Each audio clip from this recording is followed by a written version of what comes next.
Hello. Do you ever have trouble telling someone they're wrong?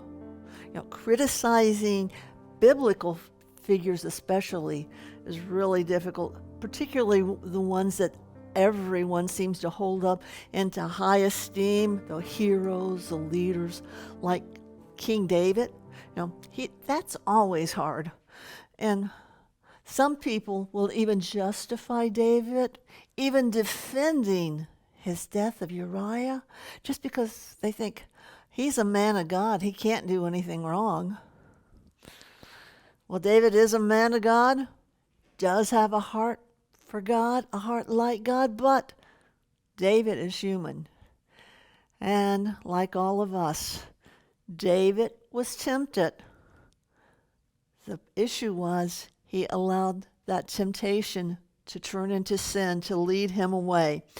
And we have a desire to guard our heroes, but that does not mean that we have to blame the victim. So let's go back to chapter 11 of 2 Samuel and look at this story one more time. Last session we talked about Bathsheba, who she was. Let's look at the story from King David's perspective. King David had sent the guys out to war. He figured that he had a capable general in Joab, and he had been king long enough that he did not need to prove to anyone that he was a military leader. So he stayed home that season. Had lots of spare time on his hands, and that's what got him into trouble. The second verse of chapter 11 tells us it happened one evening that David rose up from his bed and walked out on the roof of the palace. And while he was there, he saw a very beautiful woman to behold. And she was bathing. Not too good. A beautiful woman who's not your wife, who's taken a bath in front of you. All ingredients, when they're put together, cause trouble. The evening does not mean it was dark and he had to get the spy glasses out and turn on the lamps. No. In Israel, the evening starts at 3 p.m. because they're getting ready for sundown, which will begin the next day. So he's just relaxing in the cool of the day. And his palace is probably on the highest point of the city, which means he can see everyone's house, not just Bathsheba. It was not that anything was planned or contrived by either one of them. This verse says it just happened. And she was taking probably her ritual bath required by Leviticus 15 after her monthly cycle. And so she was there, and that's what David saw. And it said that she was a beautiful woman to behold. Now that word behold means that, he looked at her. But he did more than that. He looked at her, he watched her, he observed her. That's what the word means. If he had just glanced at her, all of us see things we shouldn't see and we turn our heads quickly or we cover our eyes. Not David. He just kept looking and maybe even peering over the edge to get an even better look and not miss any details. That's what was going on with David. Some have said, well, Bathsheba, what kind of proper woman would be out taking a bath in public? We have to realize the day. All of the Israelite homes had flat roofs, and almost all of them were enclosed by a gate. So Bathsheba was taking a bath on her own property. Many people today have swimming pools with gates or with high fences around their property. Bathsheba's would have had a fence or a gate up around her property, and not thinking about the king being able to look over, probably didn't think anything about it. So David looked and looked and looked some more, and then verse 3 says, he inquired, he called his messengers, he called his servants, and he said, who is that? And they said, "Is this not Bathsheba, the daughter of Eliam, the wife of Uriah the Hittite?" Through his messengers, the king learned that who she was the wife of Uriah. Yes, he was a Hittite. But there's a couple of things we have to think about. First of all, he was one of David's mighty men. He had been with David through thick and thin, probably ever since the days that he was hiding out in the cave of Adullam. Probably had been with him when he was in the area of the Philistines and been on those raids with him. He may have been with him even at Ziklag when the city was burned down. Uriah had been with David long enough to be called one of his mighty men. And his name, Uriah, means Yahweh is my light. So even though he was a Hittite, he was either a mercenary or one that had come in long enough to have lived at Israel and not be in one of the enemies. It also said she was a daughter of Eliam. Well, Eliam, as 2 Samuel 23:34 tells us, was also one of the mighty men of David's. So we have both the father and the husband of this woman who are mighty men, and they're out fighting for David, fighting for Israel. And in addition to that, Eliam's father, who would be Bathsheba's grandfather, was Ahithophel, who either at that time or would soon become David's chief counselor, someone that David would turn to with as much respect as he would to one of the priests when he would ask for God's opinion and when he would want God's heart on the matter. So this was a woman that, if he had not met her personally, at least he had strong ties with her family. And the fact that he said, "Who is she?" means that he probably had not had a personal encounter with her. So what did he do? Did he say, "Oh, I didn't realize who she was. I'm sorry I ever thought anything like this"? No, that's not what David did. Verse 4 says, "Then David sent messengers and took her. And she came to him, and he lay with her, for she was cleansed from her impurity, and she returned home." A one-night stand is what that means. David was using his power as king to take advantage of Uriah's wife. And when a king wanted a woman for a wife or for a concubine, he would send a messenger. And this messenger would go get her, and she would come to him, probably having little or no say in the matter, because how would you respond if officers, and that's how these messengers were often perceived, they were officers. How would you feel if officers showed up at your door and say, "We want you to come with us"?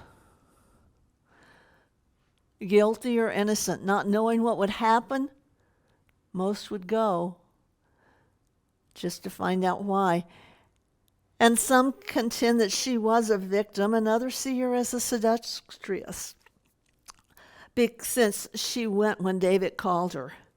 But even if Bathsheba did seduce David, Scripture regards David's sin and their affair to be the greater for two different reasons.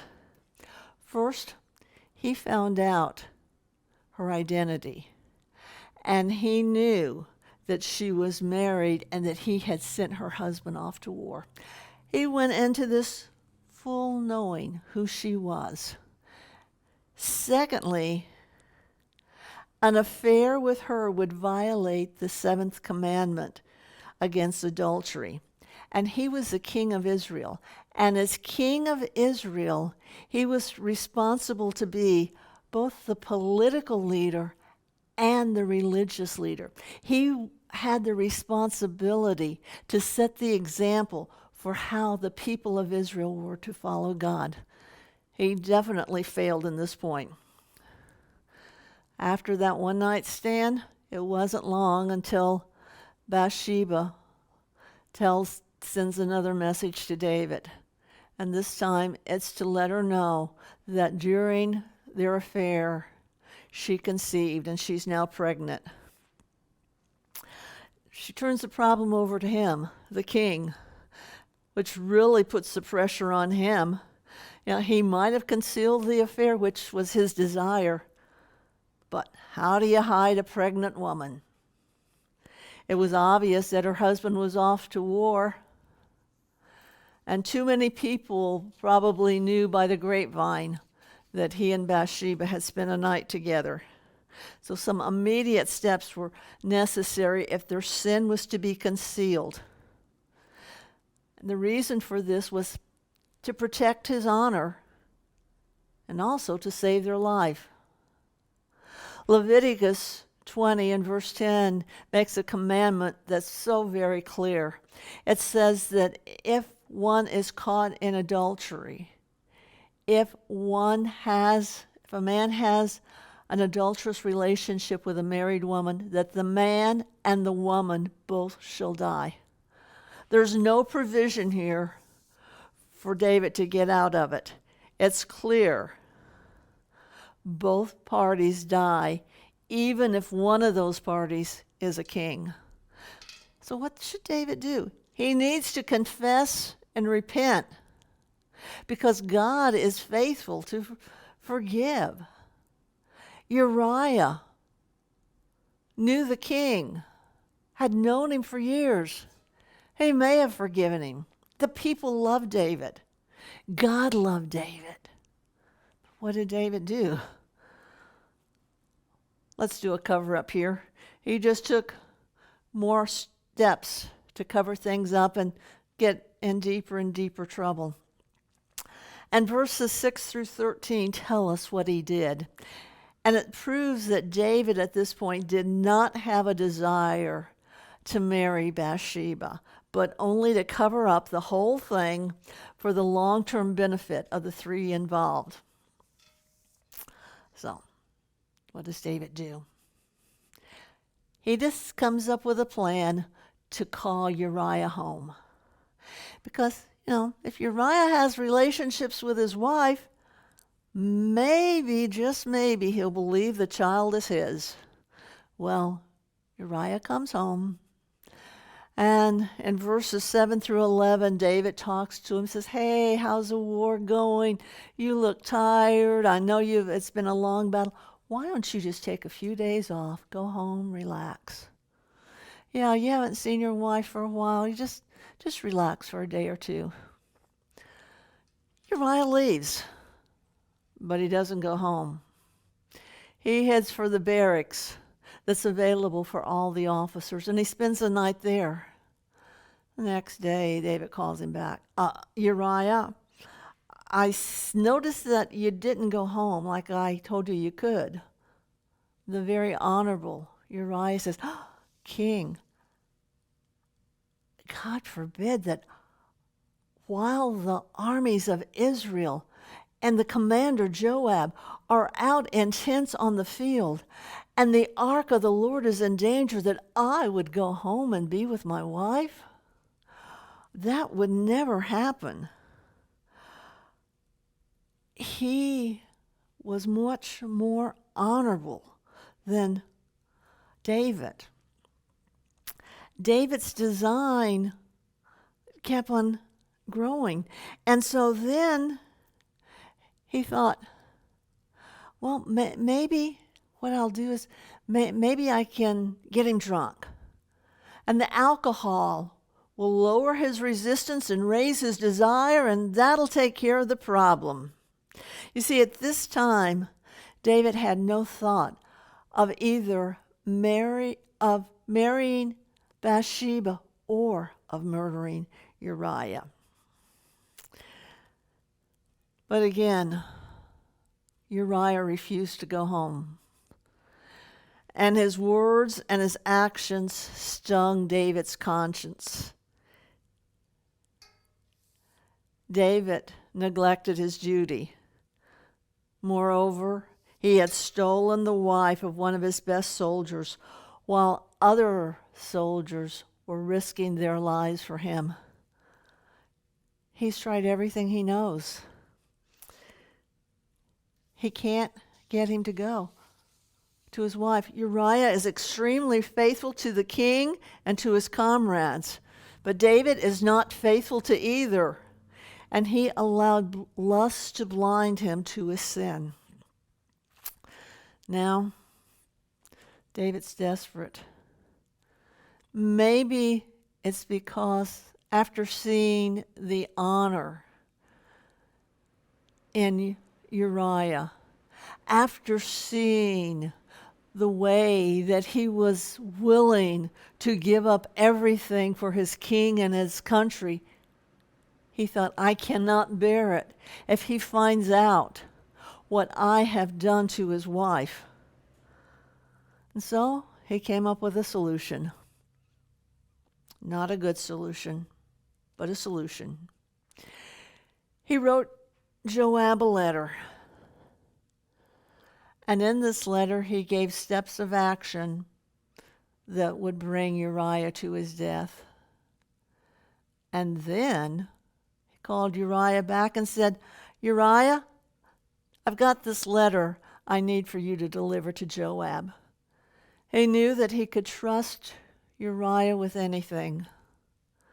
And so he gave Uriah his own death sentence to carry to Joab. What we have here is David's lust that grew into adultery. Adultery produced deceit by concealing the iniquity. And then, failing in all of his attempts, David was pressured to the desperate act of murder. We can see this sequence carried out in the New Testament in James, chapter 1, verses 14 and 15. But each one is tempted when he's drawn away by his own desires and enticed. That's what happened to David. He saw Bathsheba and he was drawn away. He was enticed by her beauty.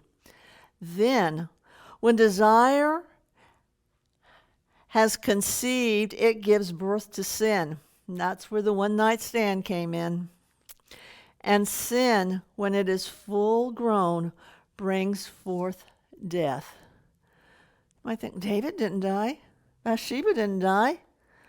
No, it brought forth death in Uriah. David saw Bathsheba, wanted her, took her, and then called Uriah in. When he would not become part of the cover-up as David hoped, he died for it. David committed crimes and unsuccessfully tried to hide it. And he feels now that his and Bathsheba's honor, even their very lives, are at stake. For death is what the law of Moses commands for the punishment of adultery. And so he's at the point, either Uriah must die or Bathsheba and I must perish. And so he made that choice, and he sent Uriah off with the letter.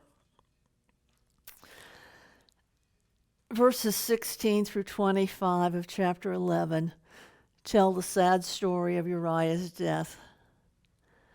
David had written in the letter that Joab was to put Uriah at the front of the battle and then withdraw everybody and leave him there defenseless. Uriah was a great general and always followed the king's order when he could, but he probably thought, this is going to look awful suspicious. He didn't know what was going on back home, but he figured David had a reason. And he thought, there's no way I can explain this. So what he did was he put Uriah in the front of the battle, but not just Uriah. He put other soldiers there. And then Uriah and other soldiers died that day. They died as well as the brave and faithful Uriah, victims of David's cruel lie. Joab sent word back to David that Uriah had been killed. And he told the messenger, he said, go tell David that we lost some men. And if he gets upset, tell him that Uriah died also. The messenger probably thought that Joab wanted David to know that Uriah had died because he was one of his mighty men. But that was not Joab's reason or David's desire at all. And when David heard that Uriah died, his response was, well, the sword devours one as well as another. Go encourage Joab.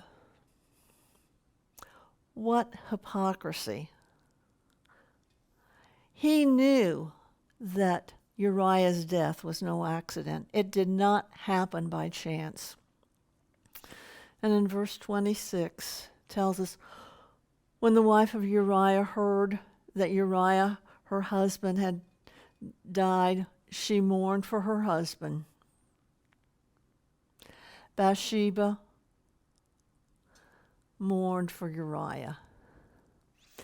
Whether she mourned because he died a valiant death, or whether it was because she loved him deeply as her husband and she would never see him again, or whether it was because he died as a result of her sin and David's sin, we don't know. All we know is that tears were shed. And this woman, who is now the widow of a captain, would soon become the wife of a king. For verse 27 says, and when her mourning was over, David sent and brought her to his house. The mourning period, no, it's not a year, as some people might think. It's not even several months. In Israel at that time, it was 7 days, 1 week. Not very long, excuse me, but long enough for David and Bathsheba to put together a hasty marriage. And that's what they did. They put it together hastily. David was hoping that this would cover things up and no one would ever know. Bathsheba, for her part, during those 7 days, because she was in mourning, because she could have no contact with anyone, did not know David's plan. In her mind, she could have thought, what am I going to do? And maybe this was part of the reason for her tears. My husband has died. I'm a widow, and everybody's going to know I'm with child. But David stepped up, and they were quickly married, hoping that this would prove the child was legitimate, at least in the eyes of the people. Yet there is one last sentence, one final sentence at the end of chapter 11 that's so very important. It says, but the thing that David had done displeased the Lord. It was necessary to add this so that we would not think about all of David's former virtues and his heart for God and the many battles that he had won and how that he'd always made a stand for righteousness, and just think that his crimes, his sin, were overlooked by God, and that God decided just to wink at them and say, it's okay, David. I know you're a good guy, and you're going to do better next time. No, God was angry with David. David was his anointed, but God was angry. He was angry at him for killing Uriah and for sleeping with Bathsheba. The sin of David and Bathsheba changes David's recorded history. From this point on, history talks rather than about his triumphs. It now talks about his troubles.